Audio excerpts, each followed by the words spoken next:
మనందరం ఎంతగానో ఎదురు చూస్తున్న శ్రీనివాస నారసింహ సుదర్శన యాగం వచ్చే నెల ఫిబ్రవరిలోనే జరగబోతోంది. అయితే ఈ కార్యక్రమం ఎంతవరకు వచ్చింది, ఆ విశేషాలు ఏంటో సాయి గారిని అడిగి తెలుసుకుందాం. సాయి గారు చెప్పండి, శ్రీనివాస నారసింహ సుదర్శన యాగం పనులు ఎంతవరకు వచ్చాయి? మా ప్రేక్షకులందరూ కూడా ఎంతగానో ఎదురు చూస్తున్నారు ఈ యాగం ఎలా జరగబోతోంది అసలు అని. సో ఆ విశేషాల గురించి మా ప్రేక్షకులకి తెలియజేస్తారా? తప్పకుండా అమ్మా. యాగం తలపెట్టిన రోజు నుంచి ఎదురు చూస్తూ ఉన్నారండి. ఎందుకంటే అసలు ఈ నారసింహ సుదర్శన శ్రీనివాస యాగం ఏంది, దీనికి ఒక ఆయన తలపెట్టి చేస్తున్నారు. ఇంత ఇదిలో ఆయన చేస్తున్నారు. యాగం వల్ల ఈ ఫలితం ఎంతో గొప్పగా ఉంటుందని వారి నోట వీరి నోట అందరి నోట్ల తెలుసుకున్నారు. నరసింహస్వామికి చేస్తే రుణబాధలు పోతాయి, నరసింహస్వామికి చేస్తే కష్టాలన్నీ తొలగిపోతాయి, నరసింహస్వామికి చేస్తే రియల్ ఎస్టేట్ వ్యాపారులు కానీ, భూములు ఉండే వ్యాపారులు కానీ, లేకపోతే వ్యాపారాలు ఉండే వాళ్ళకి వ్యాపారం బాగా కలిసి వస్తుంది. నరసింహస్వామికి చేస్తే రాజకీయంగా ఉన్నత పదవులు వస్తాయి. ఒకళ్ళు రాజకీయంగా ఉన్నత పదవిలో ఉన్నవాళ్ళు శాశ్వతంగా పదవిలో ఉండాలన్నా కూడా నరసింహస్వామి వారి అనుగ్రహం కావాలా.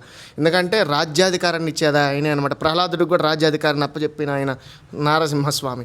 అటువంటి స్వామి కష్టాలు తీస్తున్నాడు, అనారోగ్యాలు తీసేస్తున్నాడు. ఎవరికి ఏదైనా సరే శాతబుళ్ళు, బ్లాక్ మ్యాజిక్లు ఇలాంటివి కూడా చేసి ఈ ఇబ్బందులు పడుతున్న వాళ్ళకు కూడా ఈయన యొక్క పవర్తో వాళ్ళందరి యొక్క సమస్యలను తీర్చేస్తున్నాడు.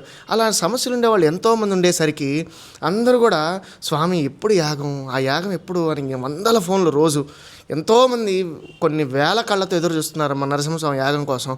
ఆ నరసింహస్వామి యాగం భక్తి ప్రపత్తులతో చేసి 10 మంది జీవితాలు లోక కళ్యాణార్థం చేయాలని మేము తపిస్తూ తాపత్రయపడుతూ అనేక ప్రయాసలు ధన విషయంలో కానీ అన్నింటిలోనూ పడి మా సొంత ధనాన్ని కూడా వెచ్చించుకొని నరసింహస్వామికి చేయాలి, నరసింహస్వామి ద్వారా అందరి జీవితాలు బాగుపడాలని కష్టమైనా సరే ఒక కఠిన సంకల్పంతో యజ్ఞాన్ని ముందుకు తీసుకెళ్తున్నాం. మా లోపల మంత్రం భగవంతుడి నిరంతరాయం ధ్యానం జరుగుతూ ఉంది. ఆ మంత్రం యజ్ఞ రూపం దాల్చి ఒక్కసారిగా భక్తులందరిలోకి వెళ్ళిందా, భక్తుల యొక్క జీవితాలు మారిపోతే వాళ్ళ కుటుంబాలే మారిపోతాయి. అక్కడ దాకా వెళ్ళడానికి కూడా కొంత ఈ చిన్న చిన్న ఆటంకాలు ఎదురైనప్పటికీ స్వామిగా డైరెక్ట్గా ఉన్నాడు కాబట్టి నరసింహస్వామి అన్నిటినీ ఆయన కంట్రోల్ చేస్తాడు. అది వేరే విషయం. బాగా జరుగుతుందమ్మ యాగం, అందరు ఎదురు చూస్తున్నట్లే అద్భుతంగా జరుగుతుంది. సాయి స్వామి చెప్పండి, ఈ నరసింహస్వామి యాగంలో 3 రోజుల పాటు ఉండమంటున్నారు. అన్ని పనులు వదిలేసి బాగలేని వాళ్ళతో సహా స్వామి దగ్గరికి వచ్చి ఉండండి, స్వామి పాదాలు పట్టుకోండి అంటున్నారు. ఎందుకు ఇంత ప్రత్యేకంగా చెప్తున్నారు? అమ్మా, ప్రతి హోమాలు ఎంతోమంది హోమాలు చేస్తూ ఉంటారు, యాగాలు చేస్తూ ఉంటారు. మన రాష్ట్రంలో, మన దేశంలో మనం రేపు చేసే టయానికి కొన్ని వందల మంది హోమాలు యాగాలు చేస్తూ ఉంటారు. అన్నీ గొప్పవే, ఎక్కడ తక్కువ కాదు. వాటికన్నా కూడా ఉత్తమోత్తమంగా జరుపుకుంటున్నటువంటి యాగం మన నెల్లూరులో నరసింహ యాగం. ఇది ఒక రూపం. నరసింహస్వామి ప్రత్యేకంగా ఋషులు ఎంతో ఆర్తనాదాలతో తపిస్తే వాళ్ళ భక్తికి మెచ్చి స్వామివారు ఈ రూపంలో కనపడి, ఈ రూపంలో నేను వస్తున్నానని ఆయన నోటితో ఆయన అన్నారంటే ఇంతకంటే ఏం కావాలి ఈ జన్మకి? ఆ స్వామికి ఇక్కడ యజ్ఞం చేస్తున్నామంటే ఇంకింతకంటే గొప్పతనం ఉంటుందా? సాక్షాత్ వెంకటేశ్వర స్వామి తిరుమల ఎంతో ఈయన అంతే. ఈయన గుడి కట్టుకోవాలన్నా మనకు అదృష్టం ఉండాలి, ఈయనకు హోమం చేయాలన్నా హోమంలో ఉండాలన్నా అదృష్టం ఉండాలి. అయితే మనిషిగా పుట్టిన తర్వాత మనిషి జీవితం అనేటువంటిది 3 కారణాల వల్ల ఇప్పుడు పీడింపబడుతూ ఉంటుంది.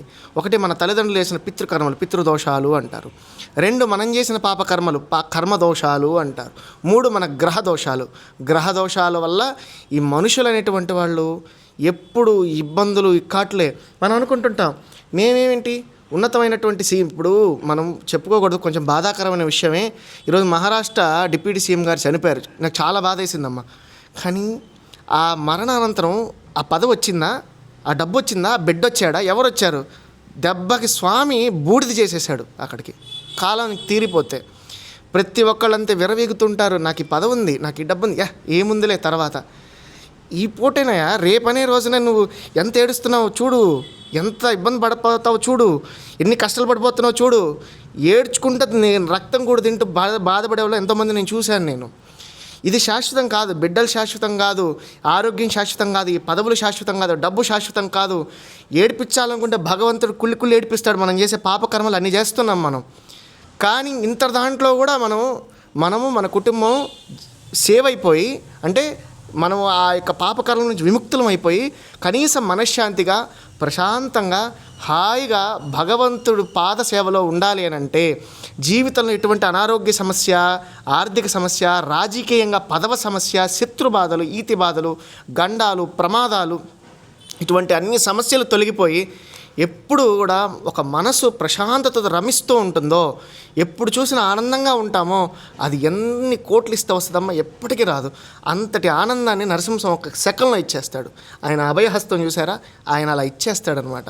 అంతటి పవర్ఫుల్ స్వామి కాబట్టి ఎన్ని రకాల వాళ్ళైనా సరే, అది రాజకీయమా నార్మల్ వాళ్ళ, ఎవరైనా బిజినెస్ మ్యాన్ ఎవరైనా కానీ వాళ్ళకి కావాల్సిన కోరికలు తీరుస్తూనే వాళ్ళకుండే పాప కర్మలన్నీ తీసేసి రేపనే రోజున జరగబోయేటువంటి అనేక కష్టాలు ఇబ్బందులు కూడా స్వామికి తెలుసు కాబట్టి అవి వాళ్ళకి రానికుండా వాళ్ళని కాపాడుతాడు, వాళ్ళని రక్షిస్తాడు. కాబట్టి ఆ పవర్ ఏందో నాకు తెలుసు కాబట్టి నా జీవితాన్ని కూడా నాతో పాటు ఉండే ఈ నరసింహస్వామి నమ్ముకున్న చాలామంది జీవితాలు ఆయన కాపాడాడు. ఇప్పటికే అందరినీ నేను చూసా. ప్రాణం పోయే సిచ్యువేషన్లో కూడా ఇంక చచ్చిపోతున్నాడు అన్న వాళ్ళకు కూడా మనం నరసింహస్వామికి హోమం చేస్తే ప్రాణం బతికిందమ్మా. అది ఆయన దయ, ఎవరిది గొప్పతనం కాదు అది. అలాంటి స్వామి ఇంతమందిని నిలబెట్టాడా? అది బిజినెస్ మ్యాన్ల, రాజకీయ నాయకుల, ఇంకొకరు అనేది ఎవరిని చూడరు ఆయనకి అందరూ బిడ్డలే, సమానమే. అందరినీ కాపాడాలి, అందరూ బాగుండాలి, సర్వలోకం సుభిక్షంగా ఉండాలని ఒక తపనతో యాగాన్ని చేస్తే అందరినీ రావాలి, అందరు స్వామిని పాదాలు పట్టుకోవాలి, ఆయన దగ్గరికి రావాలని ఒక ఆర్తనార్థంగా నేను చెప్పుకుంటున్నా. ఆయన దగ్గరికి వచ్చిన వాళ్ళందరూ అదృష్టవంతులు అవుతారు, వాళ్ళ జీవితాలు బాగుపడిపోతాయి, జీవితకాలం ఆయన కుటుంబ సభ్యులు అయిపోతారు. అది నా కోరిక, అంతే. అందరూ బాగుండాలని ఒక తాపత్రయం. అందుకే కదా ఇంత యాగం అందరికీ తెలిసేలా చేస్తున్నాం. అందరూ బాగుంటారు కూడా, ఆయన కాపాడుతాడు స్వామి తండ్రిగా. మీరు కూడా అందరూ వచ్చి ఆయన పాదాలు ఆశ్రయించండి, ఈ 3 రోజులు ఉండండి తాపత్రయం. అది ఎవరితోనూ సంబంధం లేదు, పార్టీలు కానీ కులాలు మతాలు ఏ సంబంధం. నరసింహస్వామి మన తండ్రి, ఆయనదే మన కులం, నరసింహస్వామి అంతే. నాయకు ఒక బిజినెస్ ఏది ఉండదు, ఏది కావాలని ఇచ్చేస్తాడు ఆయన, మనల్ని కాపాడుతాడు. ఆ నమ్మకం నాకుంది. అందరూ బాగుండాలని యాగం చేస్తున్నాను, అందరూ కూడా రావాలని కోరికతో ఇంత గట్టిగా చెప్తున్నాను. ఈ 3 రోజులు ఆయనతో ఉండండి అని. అందరూ బాగుండి సంతోషంగా మా నరసింహస్వామిలో మేము బాగున్నామనంటే అది నా తృప్తి కదా, అందుకోసం అంతే. కాబట్టి ఫిబ్రవరి 5, 6, 7, 8 తారీఖులే ఎందుకు ఈ యాగం నిర్వహించబోతున్నారు? మనం 2 విధాలుగా చేస్తామమ్మా యాగాన్ని. రేపు జరగబోయే యాగం ఏంటంటే 14 సంవత్సరాలు నేను మంత్ర తపస్సును ఆచరించిన సంపూర్ణ జపం పూర్తవుతున్న సందర్భం. తర్వాత కూడా జపం చేస్తూ ఉంటాను, కానీ ఇది ఈ సమయానికి పూర్తవుతుంది. అందుకొరకై మనం యాగాన్ని చేస్తున్నాము. తర్వాత జరగబోయేది ఇంకొక 3 నెలల తర్వాత జరుగుతుంది. ఇంకా దీనికి మించిన 1000 రెట్లు పవర్ఫుల్ జరిగే మహాయజ్ఞం అది. ఇంకా ఆ యజ్ఞం ఏంటంటే స్వామివారి అవతరణోత్సవం. అంటే ఆయన ఉద్భవించిన అవతారం, ఈ లోకానికి అవతరించినటువంటి సందర్భం. ఇదంతా కూడా ముహూర్తాన్ని నా గురువులే నిర్ణయించారు. మహాబలి క్షేత్రం, అదేవిధంగా భైరవ క్షేత్రంలో వారి దగ్గర నుంచి తీసుకొని మన దత్తపీఠంలో స్వామీజీ వారికి విన్నవించి వారి ద్వారా నేను ఈ యొక్క యాగాన్ని ముందుకు తీసుకొచ్చాను. అందువల్ల ముహూర్తంతో కూడినటువంటి మహత్తరమైన కార్యం ఇది. ఋషులు మునులు వారి పరంపరకు వస్తున్న ఈ మహాయాగాన్ని ఈ రోజున మనము ఇక్కడ చేసుకోవడానికి గురువులు పెట్టిన ముహూర్తానికి ఆ పూజా విధానం ప్రకారం చేసుకుంటున్నాం. అది రేపు జరగబోయే ఫిబ్రవరి 5 నుంచి 8 వరకు యాగం అనమాట. చేయడానికి సంసిద్ధంగా గురువుల యొక్క ఆశీస్సులు, నరసింహస్వామి ఆశీస్సులు, ఎంతోమంది ఋషులు తపస్సును ఆచరించి 800 మంది ఋషుల ఆత్మలు కూడా అక్కడ తిరుగుతూ ఉంటాయి రేపు యాగశాలలో. అంత పవర్ఫుల్ అయిన మహాక్షేత్రంలోకి మనందరం రావాలా. మన కష్టార్జితం 1 రూపాయిన భగవంతుడికి ఇచ్చి 10 మందికి ఉపయోగపడాలా, స్వామివారి పాదాలు పట్టుకోవాలా, మన జీవితాలన్నీ బాగుండాలి, జీవితాంతం ఆయనతోనే ఉండాలి. ఇది నేను కోరుకునేది. లోకం అందరూ బాగుండాలి, అందరూ ఆయనతోనే కలిసిపోవాలి. ఎన్ని పనులున్నా, ఎన్ని ఇబ్బందులున్నా, మీ ఎన్ని బిజీ ఉన్నా ఈ 3 రోజులు వచ్చేయండి అమ్మ యాగం దగ్గరికి. ఆ స్వామితోనే ఉండండి, ఆయన మీతో ఉంటాడు జీవితాంతం. ఫిబ్రవరి 5 నుంచి 8 వరకు కార్యక్రమాలు ఏ విధంగా ఉండబోతున్నాయి? అమ్మ, మనకి ఫిబ్రవరి 5వ తారీఖు స్వామివారికి యాగశాల ప్రవేశం అనేటువంటిది జరుగుతుంది. ఎప్పుడు కూడా సహజ సిద్ధంగా యాగశాల అంటే భూమిలో ఏదైనా లోపాలున్నా, మనం ఎంచుకున్న స్థలంలో లోపాలున్నా దాన్ని పరిశుభ్రం చేసి యాగశాలలోకి వెళ్ళడం. ఆ తర్వాత అంకురార్పణ, అగ్ని ప్రతిష్ఠ అనేటువంటిది, మనం అగ్నిని చేతితోనే రాపి దాంతో యజ్ఞం చేయడం అనేటువంటిది జరుగుతుంది. ఆ విధంగా యజ్ఞం చేసి ఆ తర్వాత 5వ తారీఖు అంకురార్పణ వీటన్నిటితో అయిపోయిన తర్వాత 6వ తారీఖు నుంచి గోపూజతో మొదలయ్యి అక్కడి నుంచి స్వామివారికి పెన్నా నది దగ్గరికి పోయి ఒక ర్యాలీలాగా కొన్ని 100 మందిని అక్కడికి వెళ్ళి పెన్నా నదిలో జలాలు తీసుకొచ్చి స్వామివారికి సమర్పణ చేయడం. ఎందుకంటే ఆయన ఇక్కడికి వచ్చిన్నాడు, ఎక్కడ ముల్లోకాల అధిపతి అయిన నరసింహస్వామి మన నెల్లూరుకు వచ్చినప్పుడు మన నెల్లూరులో ఉండే నదీ తీరంలో ఉండే నదీ ప్రవాహకంగా అక్కడ రంగనాథ స్వామి అనుగ్రహాన్ని తీసుకొని ఆ నదిలో నీళ్లు తీసుకొచ్చి ఒక యాత్రలాగా 10 మంది చూసేలాగా స్వామివారికి సమర్పణ చేయడం. ఆ తర్వాత మొదటి రోజు సాయంత్రం కొన్ని లక్షల సార్లు మంత్రజపంతో యజ్ఞం చేసి నరసింహస్వామి వారికి విశేషంగా అభిషేకము, కళ్యాణము, పుష్పయాగం. 2వ రోజున వెంకటేశ్వర స్వామి కూడా సేమ్ అలాగే నదీ జలాలు తీసుకురావడం, స్వామివారికి విశేషంగా కళ్యాణము, యజ్ఞము, అదేవిధంగా లక్షల సంఖ్యలో మంత్రజపంతో యజ్ఞం జరుగుతుంది. విశేషంగా అభిషేకము, కళ్యాణం, పుష్పయాగము జరుగుతుంది. ఈ విధంగా వెంకటేశ్వర స్వామే కాకుండా ప్రధాన దేవతలు వీళ్ళు కానీ 164 మంది దేవతలు జరుగుద్దమ్మా ఈ యజ్ఞం. సామాన్యమైనది కాదు ఈ యాగం. అదేవిధంగా రెండవ రోజున రాజరాజేశ్వర అమ్మవారి దగ్గరికి పోయి అమ్మవారికి యాగ ఫలితాన్నంతా కూడా చండీ యాగం జరిగేటప్పుడు అమ్మవారికి, అదేవిధంగా మన జొన్నవాడ అమ్మవారికి, అదేవిధంగా మూలాపాట ఇరగాలమ్మ అమ్మవారికి ఈ శక్తిని ఇక్కడ ఉండే దేవాలయాల్లో ఉండే దేవతలందరికీ కూడా ఇక్కడ యజ్ఞం చేస్తున్నాం.